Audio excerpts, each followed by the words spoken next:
shit. Let me get on the right screen. We got a super solo episode today. It's been a while. It's been a little bit of a hiatus here. I haven't gotten on to talk about some political stuff in a while. I've been trying to, because this shit eats away at your mental health, especially if you're someone like me who's trying to stay sober and all that crap. It can really be toxic. So, gaming is by no means benign, but I think it's just better content. It's less divisive content. I mean, maybe I make it divisive. I don't know. But regardless, I wanted to talk today about some of the stuff going on in Minnesota, specifically Minneapolis, in terms of the recent fraud. All this has gone super viral, so I'm sure all of you know what I'm talking about. Essentially, this kid named, I believe, Nick Shirley, I think last week or maybe the week before.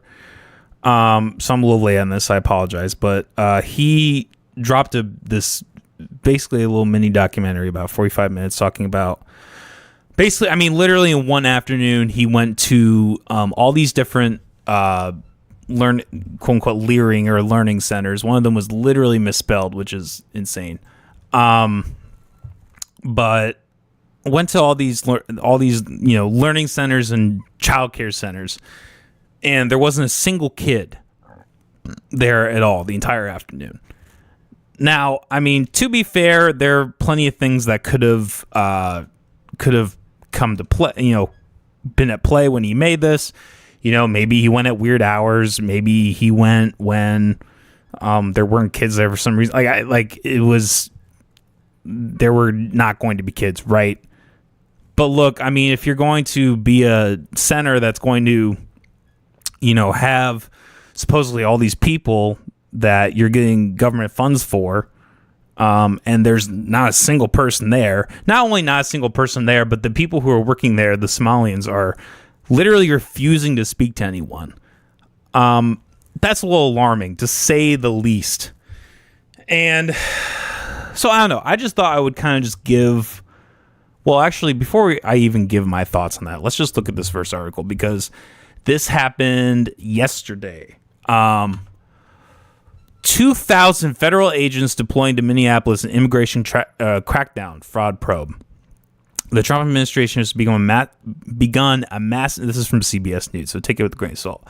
But the Trump administration has begun a massive deployment of hundreds of Department of Homeland Security agents to the Twin Cities area as it escalates in its federal crackdown amid a widening fraud scandal in Minnesota. Multiple law enforcement officials familiar with the plan told CBS News. The crackdown could involve roughly 2,000 agents and officers from Immigration and Customs Enforcement's Deportation Branch and Homeland Security investigations.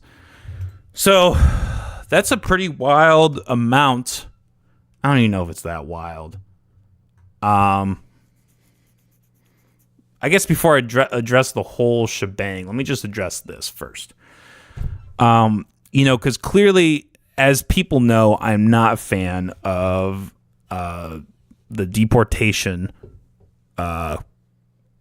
events that have been going on since Trump's come into office. And we'll talk about kind of my thoughts on kind of the open closed border argument, but I think there's a big difference between saying that we're going to close our borders and then saying that we're going to just mass deport people who are illegal. Because at the end of the day, I don't really care about whether someone has a piece of paper or not that shows that, a laminated piece of paper that shows that they're a U.S. citizen. I don't really care about that. What I care about at the end of the day is like how people act and how people treat other people, and whether, they do the same things that other people in that community do, right? Not taking welfare. I think that's a huge sticking point where I'm like, yeah, that person shouldn't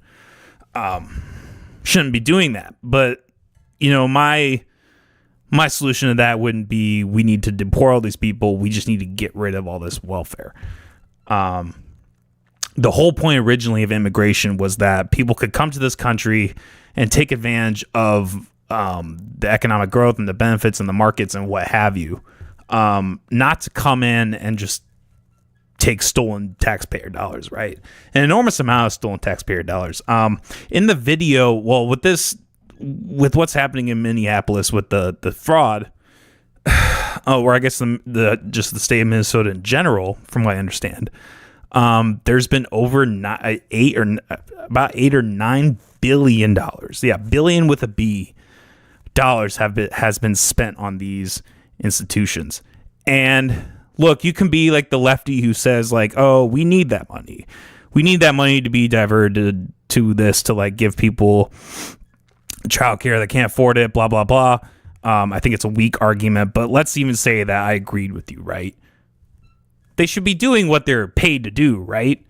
And this is the difference between like market capitalism and socialism, is like, if, if you want to take your kid to daycare and they're not going to like give you the service, or like, let's say they're just not going to let your kid in or something, right? Like that, then you as the payer can say, no, I'm just not going to pay you anymore. Like, fuck you, you're doing, and, I talk about with politicians, right? How, like politicians historically only succeed in delivering like 25 to 27% of what they promise in office, right? Put that in any market situation, like going to Walmart, paying for all these groceries, you do like the pickup, right? And then they only give you 25% of your stuff. You'd be like, what the, like, I paid for all this stuff. Like, what's going on here? So, and then I would I would either say, hey, you need to, I would solve that how I can. Otherwise, I'm just not going to come back to that establishment, right? In government, you have no choice. They're taking the money from you before you even get a chance to say, oh, hey, I want to buy this, or I want this money to go blah, blah, blah, whatever. They are preemptively doing that. So the room for fraud with this kind of setup is just insane. And it's kind of, it's kind of surprising to me that people are surprised. I mean, look, I'll say this. I think to the scope of how far the fraud has gone, I mean, if what is depicted in that video is correct, is insane. I mean, it's far beyond what I would have originally guessed, right? But for people like Bernie Sanders to go on TV and just say that there's no fraud, like, that's just retarded. Like, it's at least happening a little bit, right? There's at least one motherfucker in the system who's going like, I'm gonna take advantage of this shit. I'm gonna use this for my own means, right? But okay, so to touch on like the DHS deployment, at face value, what's going on with that? I don't think this is a good move. Look, let me rephrase that. If they were to specifically target the people who committed this fraud, and I'm not just talking the Somalians, I'm talking the people in government, Tim Walz himself, we'll see if any legal ramifications come out of this. I highly doubt it, because this is just the game that's always played, right? These upper government officials say, we're going to provide justice, we're going to do what you want. They let it rot in the courts for 2-3 years, and then everybody gets let off. So I have a hard time believing that will happen. Maybe it will. I'm hopeful it does. Because as much as I despise the use of government, when is used to actually clean up, like in the case of Ian Roberts, right? When it's actually used in a way that's supposed to be used, when it's like, okay, we're gonna take care of our own type of thing. Like, I applaud that. I'm 100% on board with that. So if even like the Somalian people who participate in this knowingly, right? Like, if they were to deport them, like, I'm okay with that. What I'm not okay with, and what I worry about with this, is that they're just gonna discriminatorily target Somalians, right? Like, Somalian people who have nothing to do with this. And those people do exist. Like, I guess I'll just tackle I apologize in advance. My dog's locked up there, so she might be barking every once in a while. But I'm trying to figure the thing out with that damn dog. But the claims that, like, and this is what the corporate press has been leaning into, is like the racism remarks, right?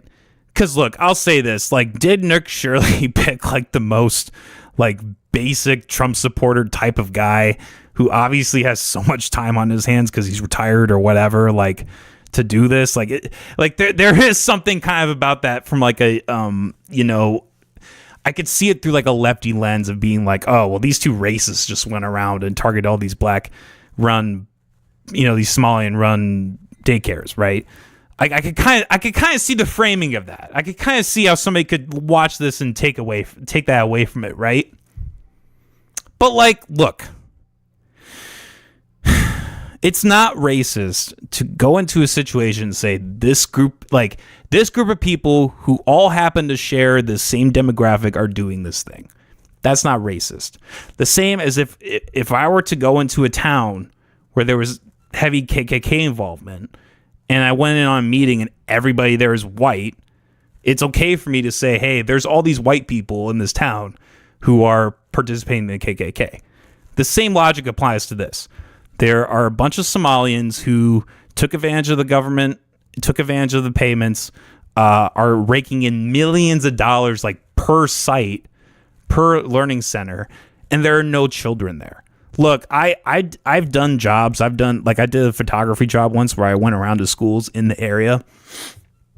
And even in the places that were slow, or like if there was, they were doing class, it was like class time or whatever, there were always kids in the background. Like you could it was almost anxiety inducing for me because you'd walk into one of those buildings and it's like instantly there's like, you can hear a kid screaming, you can hear a kid yelling and laughing and kids running around, whatever. I mean, it doesn't even have to be a quote unquote busy time of day for you to do that. I mean, I'm pretty sure they went in like the noon hour, the lunch hour, or at the best case scenario, like 2-3 in the afternoon when you would think kids would be getting out, right? Like, well, it's daycare, so maybe they're staying longer, but regardless, there would be no reason for me to think that like that's normal to go into those places and hear no kids, no noise. And they have like, I guess, released like surveillance photos of like a couple kids walking in and out of these places. But like, that's not the point. I mean, these places are supposed to house like 90 people, like 90 children, 90 plus children.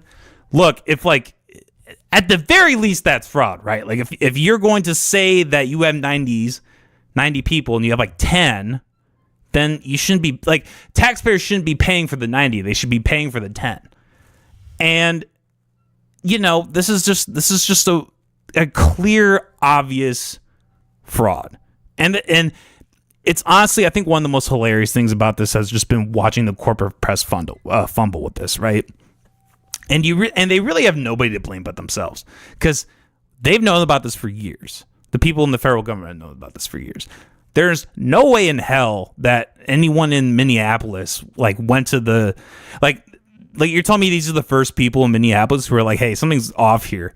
You're telling me that there weren't people who went to the media, like the corporate media sources in Minneapolis to be like, hey, there's a huge story here. You guys need to talk about it. You're telling me that they didn't just like ignore this? Like, I highly doubt it. Either one, two things are true. Either they actively ignored this, which I think is most likely, or they are completely incompetent and should not have the jobs.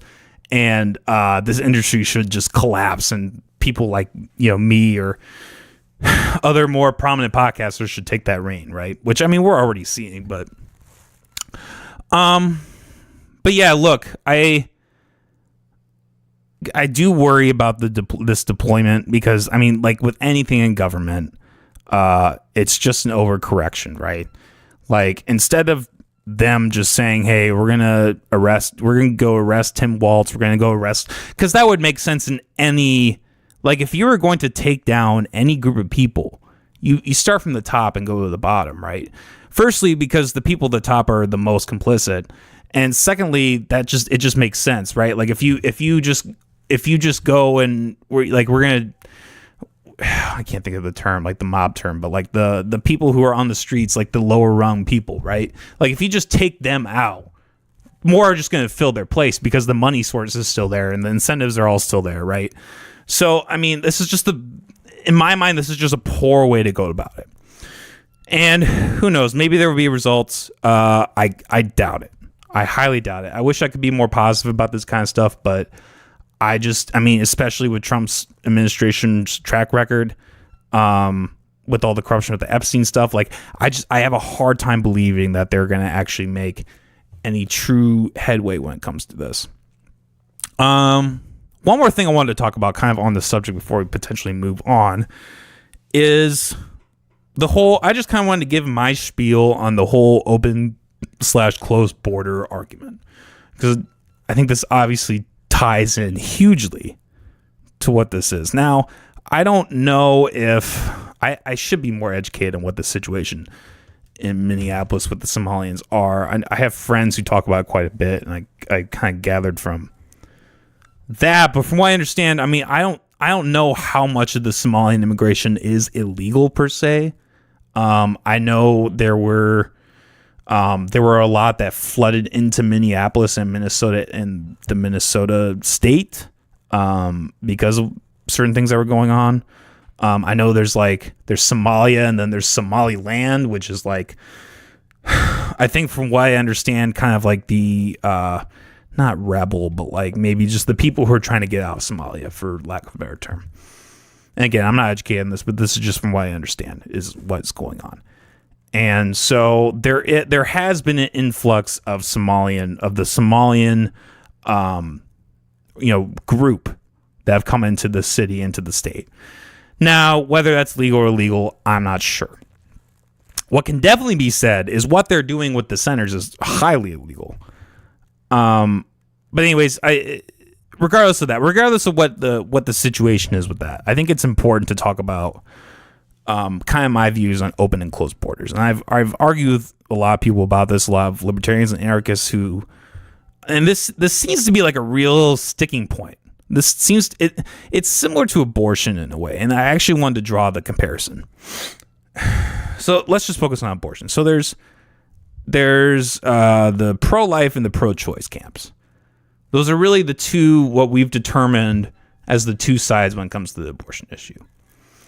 Now, I think if you were to go into technicalities, I would consider myself pro-choice, because I do think at the end of the day, the person who, both just realistically has that choice, but who should have that choice ultimately is the women. That's just how I feel at the end of the day.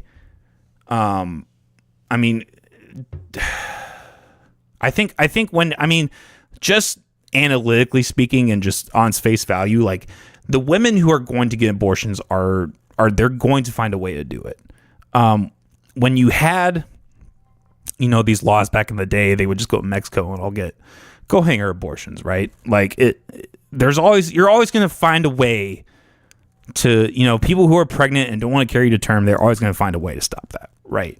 So I think ultimately at the end of the day, using any kind of government restrictions, whether that has a positive or negative effect on that, I think actually you find when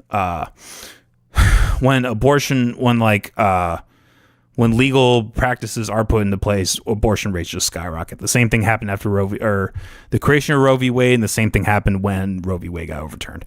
Because all these women just end up going, and they're actually, with the overturn of Roe v. Wade, there's actually 4 states where you can get an abortion up to term. So that's kind of also my caveat to like lefties who are pissed about this is like, you actually, obviously not in the state specifically, but like as a whole in the U.S., you actually have way more options of what to do with your pregnancy than you did previously.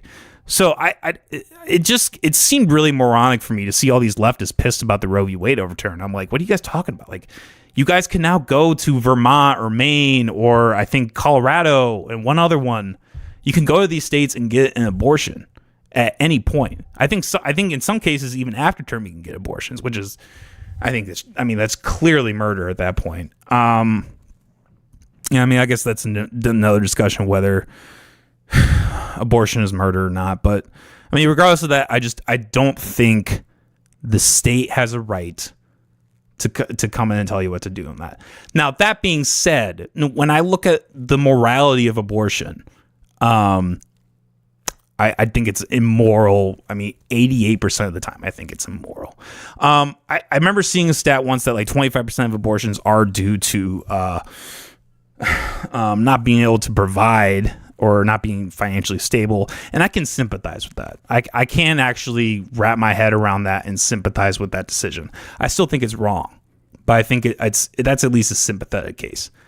I think when you look at, rape, incest, risk of the mother, that one especially, I can't wrap my head around justifying that. Like, I'm going to value the life of my partner over this possible life. I mean, we don't even know. I mean, you don't even know if that's going to actually be a life, especially in those circumstances, right? Like a functioning life. And look, I mean, regardless, like, I guess my point is there's a distinction, right? There's a distinction between the binary that we've been given, pro-life, pro-choice, because really at the end of the day, what those two binaries both have in common is they're both authoritarian in nature. One is telling you can't do that. One is telling you that they need to force people to do that for them. So either way, you're looking with an authoritarian binary. And I just wholeheartedly disagree with that. And look, I think when you look at the open closed border situation, it's very similar. You have two extremes that are, I don't even know if closed border isn't necessarily authoritarian. Not closed border, open border isn't necessarily authoritarian. That might be less authoritarian than like something like pro-choice or pro-life. But closed borders especially is authoritarian. I mean, that's literally the state coming in and saying that we are not going to let anybody. And I think that's actually, I don't know if that's still the case, but at one point, I think after the whole Afghanistani, the incident with that person, I think they actually have closed off immigration for good. Well, not for good, but like at least for now. They've completely closed that off. But I think when people think of like, look, here's another aspect too. You have to wonder why people are trying to come to this country like they are. And it's because of this welfare system. So, and this is always kind of the distinction. Like when you're talking about like the power vacuum argument, right? Like people will say like, well, we need a government because if we don't have a government, all these rich elites are going to take advantage of the system and do all these really crummy things. And that's true. But I have never viewed using what caused the problem to solve the problem as making any sense whatsoever. So you're going to have this government come in and say, hey, we're going to close all the borders. But that same government is going to supply all this welfare and all this, like, they're going to do all these same things that people who are, anti-open border don't like. So it's like you're kind of, it's not a good solution, right? And I think the anarchist in me looks at the situation of borders and ultimately does, like, if I were to pick between one or the other, I would pick open borders. Now, what people don't understand about this is open borders is not true open borders. It's not the same as saying, oh, hey, I have to let anyone who comes into my restaurant, I have to let them in. Anyone that comes to my home, I have to let them in. Anyone who comes to my property, I have to let them in. That is not what open borders means. What open borders means is this line in the sand or a fence or whatever that the federal government has put forth is just indistinguishable. And that doesn't necessarily mean that you would have to demolish all the borders either. I think I was getting to an argument with somebody that were like, yeah, but the borders are still there. I'm like, yeah, so leave them.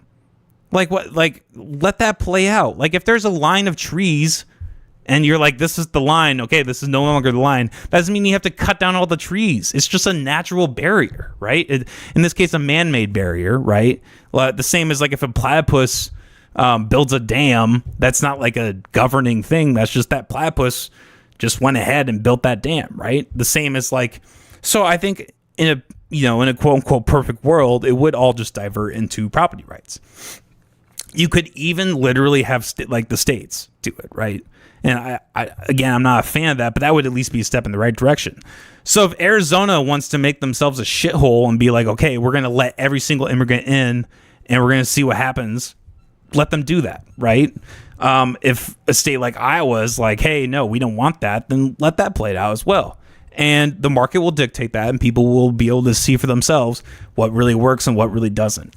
The point is, like, you're not going to get any of that. We're not going to see any of that under this system of open and closed borders, right? And I think also part of the problem is that the open border solution isn't a true open border solution, right? It's like because it's not the same as just saying, hey, the doors to my house are open, do as you will, whatever. It's like opening your house and saying, here's $10,000, right? Like, those are two completely different things in my mind. If people want to do that voluntarily, I guess fine. But when you're using taxpayer dollars, and I think that's another thing people don't think about, is like how many tax dollars went to, this whole, like, the whole border thing, right? The deportation thing, right? And that's a whole other thing too, right? Is like, if, let's say you close, and I think I touched on this earlier, but let's say you want to close all the borders. That it doesn't logically, like, there's a difference between closing a border and then retroactively going in and taking somebody and being like, somebody who, is respected in their community, contributes to their community. Maybe they don't pay taxes. So what? They have a job, they have a family, they provide for them. Like, all the things that we as humans would see being positive things, right? But then because, like I said, because they don't have a piece of paper, we feel it's justified. The government feels like it's justified to come in and just completely take you out of your home.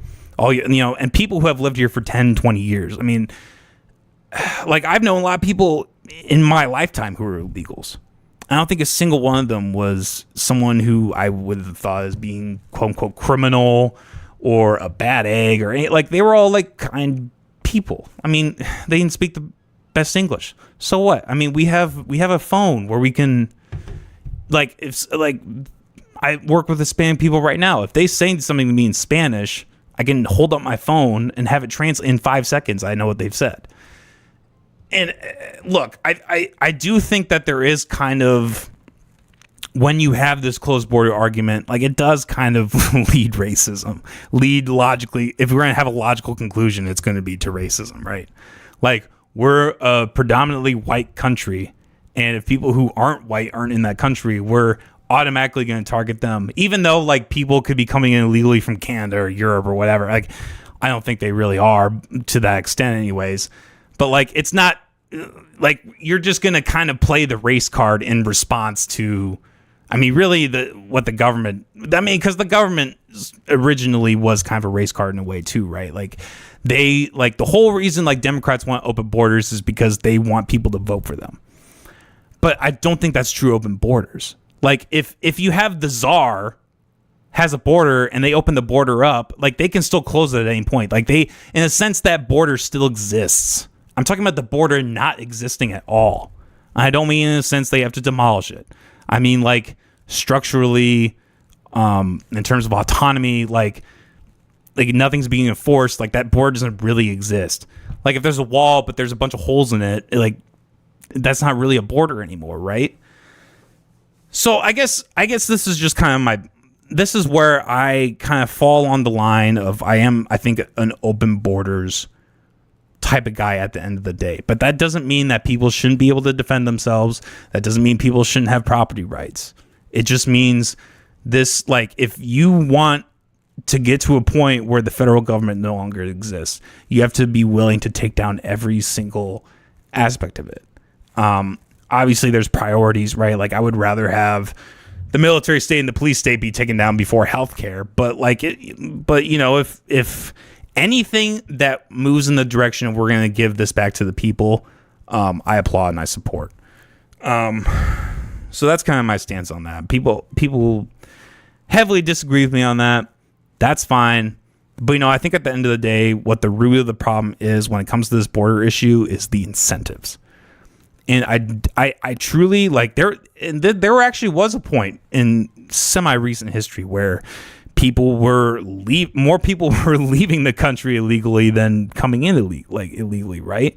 Like, it is possible for that to happen. But the thing that's truly stopping this illegal immigration crisis is the incentives of the government. So if you're just going to give the government credence and just say, hey, we're going to let them enforce this border, none of that welfare shit's going to go away. Let's say maybe it doesn't go to immigrants. Fine. It's still going to go to everyone else in the country and it's still going to devalue the dollar. Maybe less, maybe more. I don't know. It doesn't really matter at the end of the day. There's still being shitholes. Okay, we'll talk about a couple more things here. I took a little quicker than I thought it would. Let's play this. I'm gonna make sure to mute it twice. So I was with the family over the holidays, right? And I don't watch cable TV.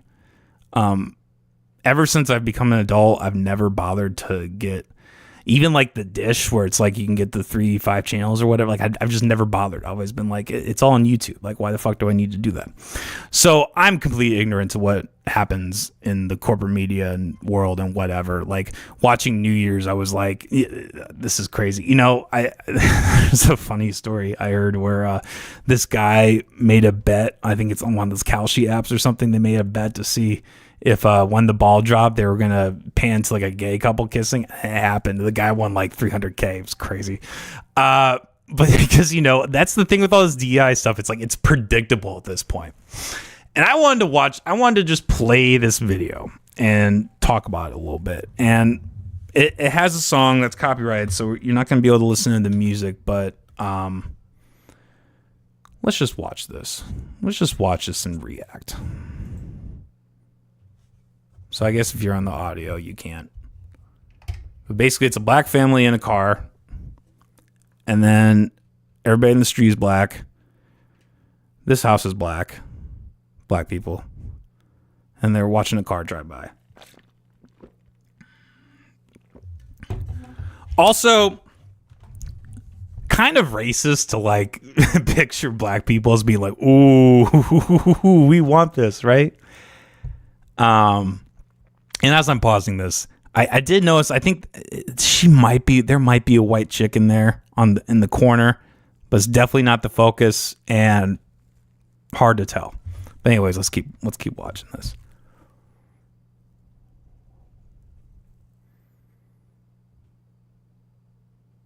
So for those who are just listening, I'm not kidding you. Every single person in this commercial is black. Now,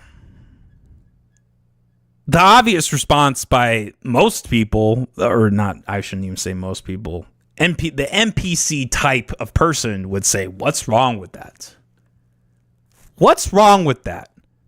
They need representation too. Look, there's representation and then there's fantasy, okay?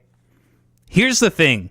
When you watch like, this isn't even a great example because they had non-white actors, but when you watch something like Lawrence of Arabia and you see whatever the fuck that actor's name is, the guy who played Obi-Wan, when you see him, the original New Hope, not the later ones, not Ewan McKellen or whatever that guy's name is, when you watch those movies, you see a problem, right? It's like, oh, every single person in this movie is white. And depending on the context, that actually kind of makes more sense in a way because the population did reflect that in a sense. And you can say whether that's right or wrong. You know, obviously there was a racism element in that, and that's not good.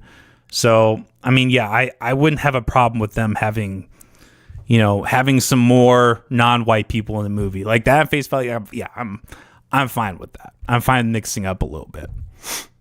However, the problem with all this DEI stuff is it always overreacts. It always overextends. And it's designed in a way, like it's designed in a way for me, someone like me, a white straight male, to instantly get upset.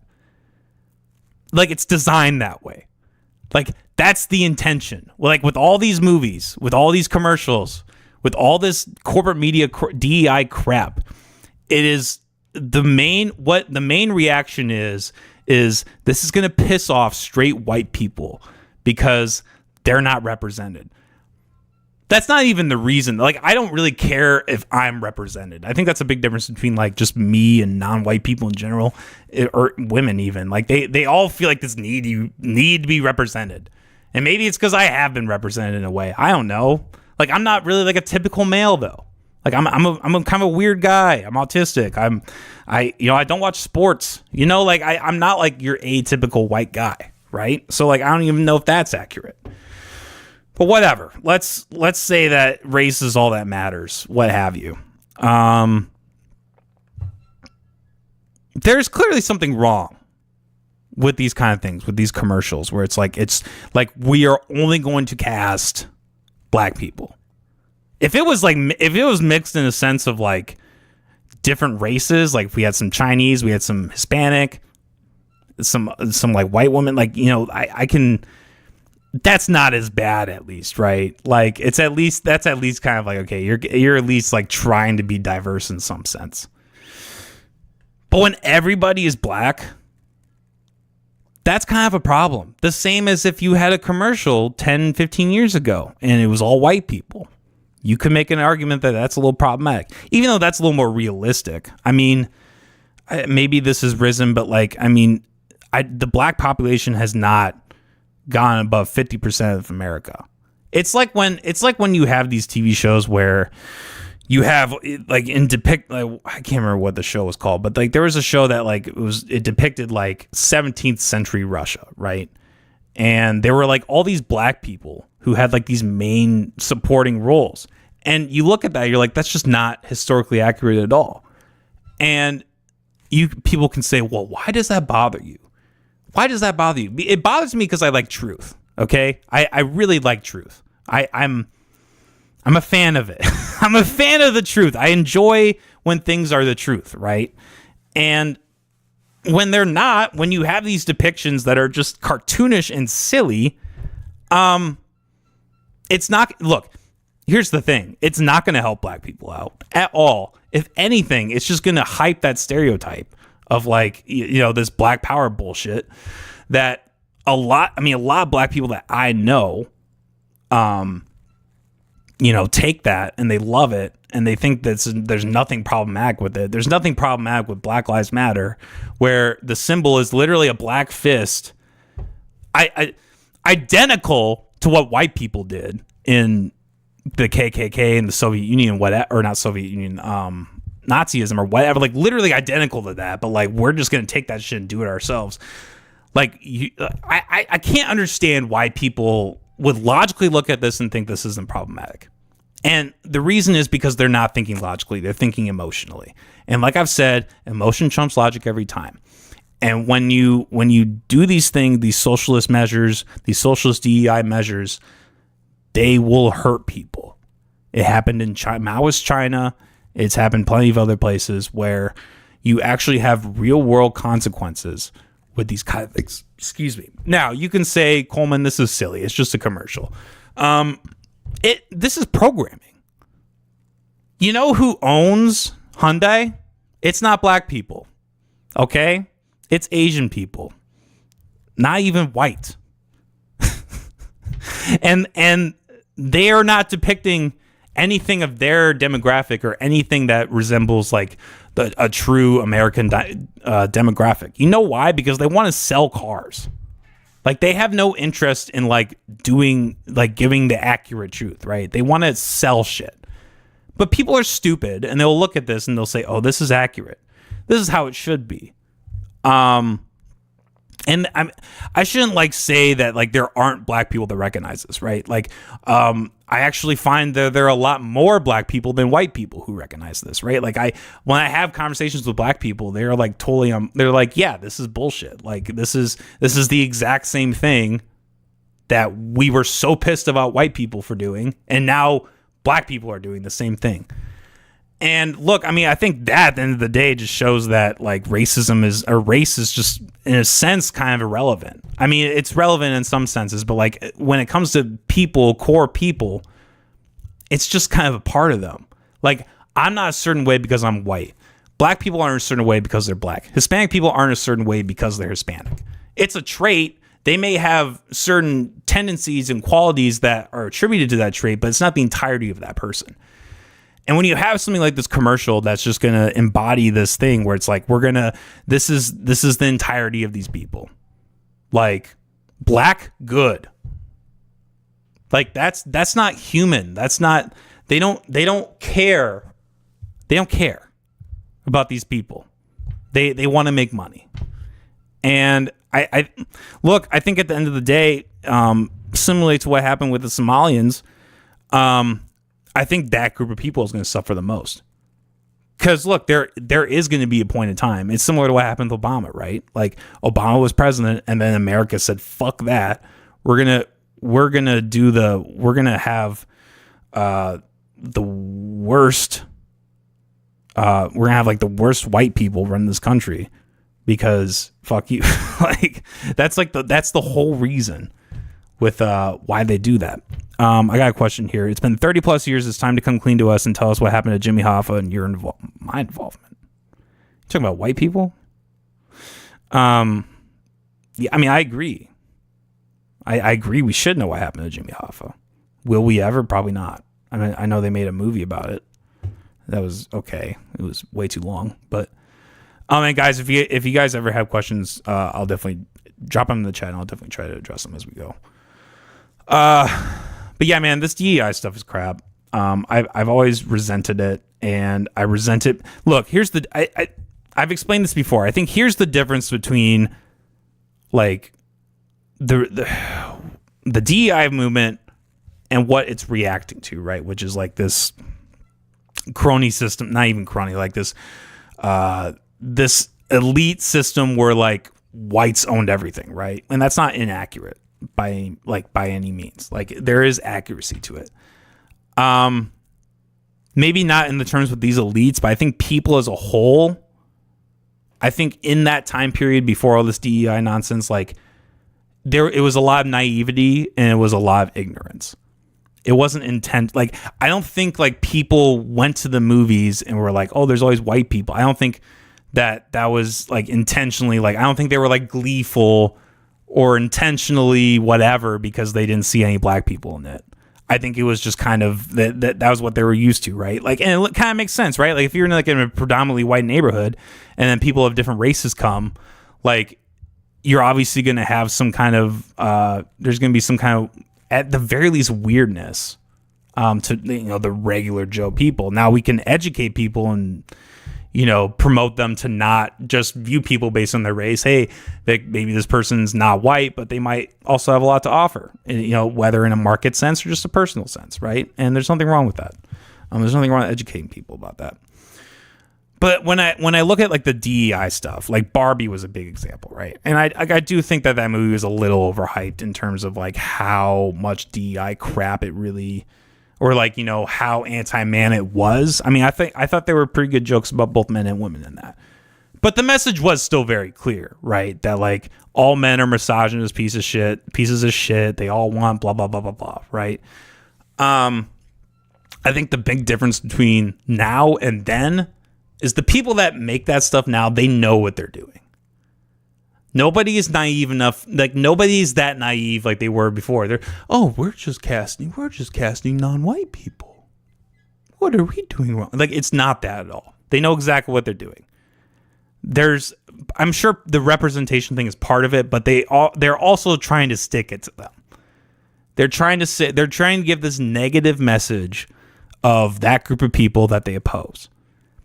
And what is the direct result when you have media companies and you have film industries all promoting the same message, especially the message that is like the majority of the country that is viewing them, right? Even in the case of China, right? Yeah, they're not white men, but they're Asian and they have light colored skin and they have a lot of skill, right? Like, like what happens when you target those people? They're going to get fucking pissed. And when you just keep saying the same thing where it's like, oh, well, you're pissed because you're racist. You're pissed because you're white. Even when that's not the case, when the case is just, hey, I'm seeing this thing happen in front of my eyes that just isn't truthful, that just isn't accurate, that is clearly has an intent behind it, like that's going to piss me off. It just is. You can call me an asshole for that, but it's true. Like when I see that stuff, it's going to piss me off. Now, if you want to actually have diversity, actually have inclusion, if you want to like try to even the field in some way, like try to do that in a genuine way. Say, hey, instead of making this movie and having everybody white in it, maybe we could, have a non-white person here, have a non-white person here. Maybe we can even have a group of non-white people. Maybe this piece of art could actually speak to massive volumes to everyone. I think of the movie Do the Right Thing, right? And that was like one of the best examples ever of diversity, right? I mean, it literally, the whole movie, not to spoil anything, but the whole movie is about like what happens on this block in New York. And it's Italians, it's black people, it's I don't know if there are Hispanics in that one, but there's definitely Asian people. And they comment on all the racial stereotypes, all the racial crap.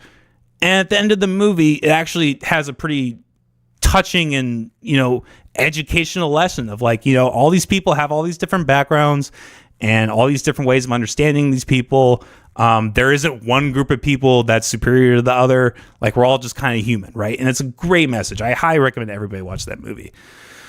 But I think but this DEI stuff is not that message. It's not that message. The message with the DEI stuff is black people are pure. Black people can't be. I mean, there was literally that show Blackish. I didn't watch it, but I remember there's this one part where they were like, black people can't be racist. That's ridiculous. This movie, I mean, really any Spike Lee movie, but especially that movie strips that all away. Yes, black people are capable of being racist. White people are certainly capable of being racist. Hispanic people are capable of being racist. Asian people are capable of being racist. I've seen it with my own eyes. I've heard it with my own ears. Okay. I've heard it from every single one of these people who are in these groups. Okay. This DEI crap is bullshit. All right. And I don't see it slowing down anytime soon. So I don't know. I just saw that and I thought I just thought that was kind of interesting. So, just want to say that Moet is not a good champagne. Okay. I don't drink, so I wouldn't know. All right. Last thing before we wrap up, I want to talk about my rage with Fallout, the new Fallout show. And kind of just wanted to go on a spiel about what I think about the anti-communist rhetoric. Or not anti-communist. I wish it was anti-communist. Anti-capitalist rhetoric that was in this show. It's important to have diversity of ideals too. I agree. But when you have a DEI incentive, when you have these DEI incentives and these voices preaching, that's not a diversity of ideas. That's a very singular idea, which is we need to give power to black people and white people are all racist and should be ashamed of themselves. All that, like, it's just not like. Look, I agree. If it was a true diversity of ideas, I would be all for it. But that's just not what the case is.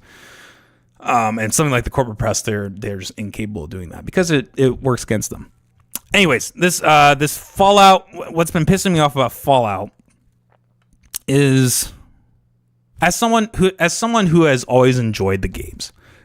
Excuse me. As someone who has always enjoyed the games, one of the things that I always really liked about the games is it really was just about how people are shitty.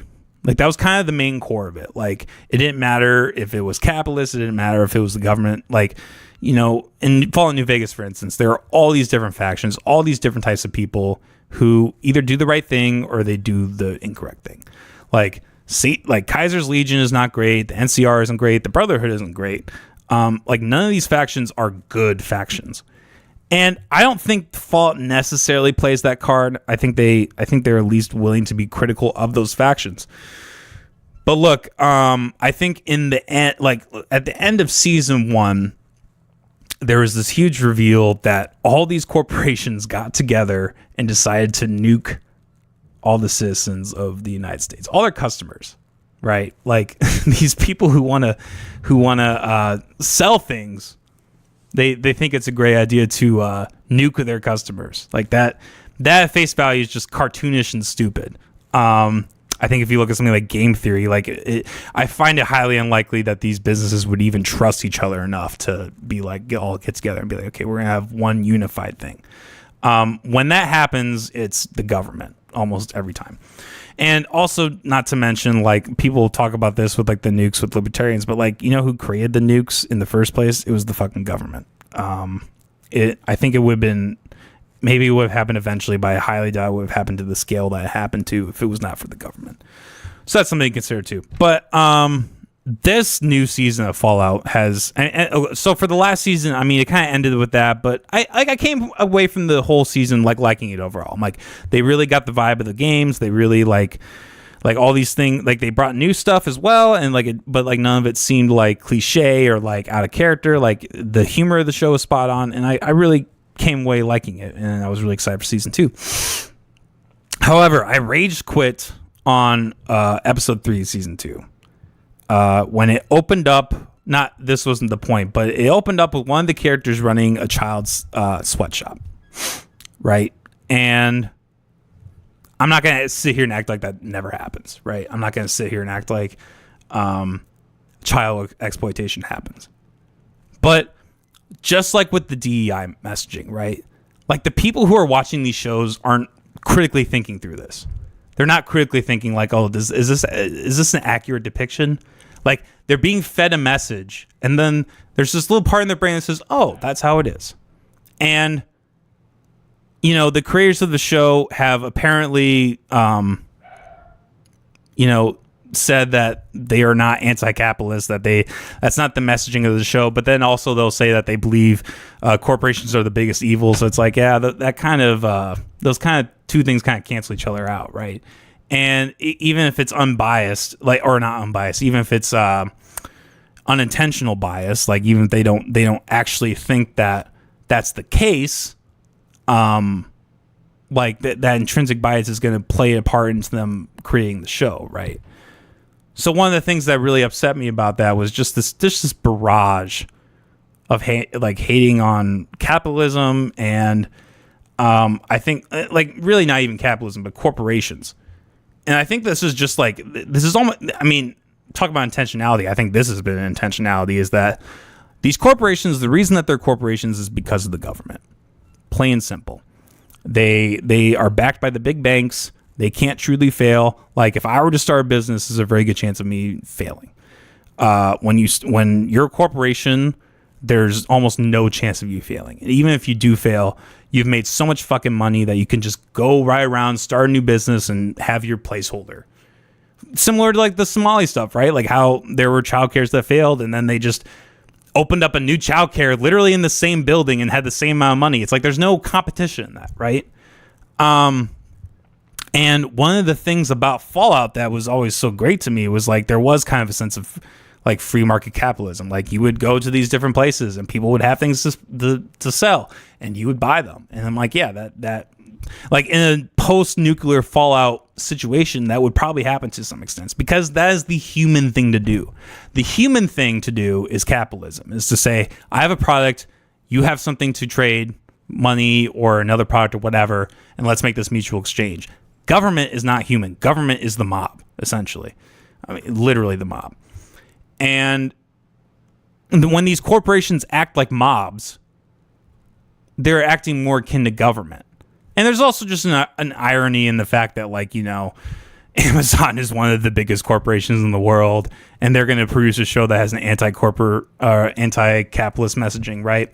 Look, like, there's a reason that all these corporations all side with government. They all want these government initiatives. Like, look, if it was true that, like, free market capitalism and anarchism was, like, the true way to selfishness, all these corporate people, all these business people, they would all be that at their core. But they're not.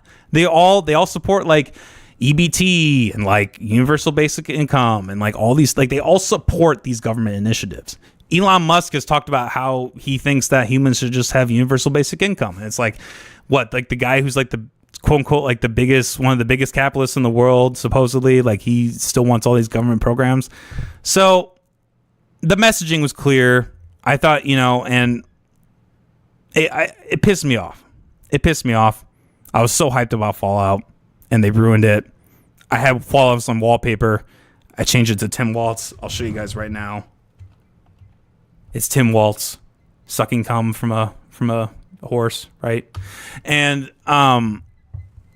you know, it's just sad. It's sad because that was one of the few shows that I actually felt were, like, for the most part, avoiding all this crap, like that were not tainted by like the woke mob or whatever. But it, you know, season 2 came around and it ended up not being the case. So that was really disappointing. Look, I think if you're truly to make a show, and this is someone who, you know, went to school for video production, I feel like has a pretty good understanding of this. Like, it is possible to make media that both A, includes all these people, and B, is unbiased. I'm reading this book right now called A Little Life. And it's really hard to get through because it's just, people have called it trauma porn. I don't know. It might be. But one of the things that really struck out to me that I just love about that book is there's no like political bend to these characters' identities. Like there are multiple characters that are gay. There are multiple characters that are black. And they all just exist. They're all friends. Like, if it rarely comes up, but if it ever does, it's in a joking manner. Nobody's offended, right? There's even a part in the book where like they thought like it's either someone made the joke or like misunderstood it, but like they thought they were coming out of the closet, like they were coming out as trans, and like it was wild to read because like in that context they were just all laughing and they were like, oh, that's hilarious that you would think that. But like in today's context, that would be like completely different. Like nobody would be able to joke about that, right? Because they would be scared to be canceled or whatever. But anyways, I say all that to say that like I feel like there was this brief time in like from like the mid 2000s to like 2013, 2014, where there was true diversity. Like there was true diversity of like both color or race or whatever, sexuality, and just ideas in general. Like, you know, there are movies where like, yeah, the government sucks, and then these corporations also suck. And there are also people who run mom and pop shops who are also shitty, right? Like nobody is benign from this. But when you have shows that steer in this direction of like capitalism bad, we are literally using capitalism, well, crony capitalism, but it's, you know, pseudo capitalism, not even I don't even like calling it capitalism. Like I don't like attributing crony capitalism to that. It's just kind of a thing that gets attributed a lot. But like when I think of capitalism, I think of like free trade, free market capitalism. And when I think of crony capitalism, I think of the mob, which is essentially the government. But anyways, I just wanted to give my review on that show. Everybody just talk about diversity of color, but diversity of ideas is not talked about at all. I agree. And there's a huge reason for that. It's because they don't want diversity of ideas. These government initiatives, the corporate press, like none of these people want a diversity of ideas. Because if there was a diversity of ideas, it would be very clear that they are just wrong, right? And you could even like put out ideas that are wrong, right? Like you could even depict ideas that, you know, we all know are wrong ultimately at the end of the day, but they might have some kernels of truth, whatever. Like you can do that, but like the fact that they are not doing that is just obvious. You should read Dostoevsky and Solzhenitsyn. Okay, I will copy that actually and put it into a document because I always take book recommendations. But okay, if that's it from the chat, I think we're gonna wrap up here. I do have a job to get to, unfortunately. But anyways, guys, if you like what we do, like and subscribe. We will be doing more of this podcast type content in the future. I plan to. So stay tuned for that.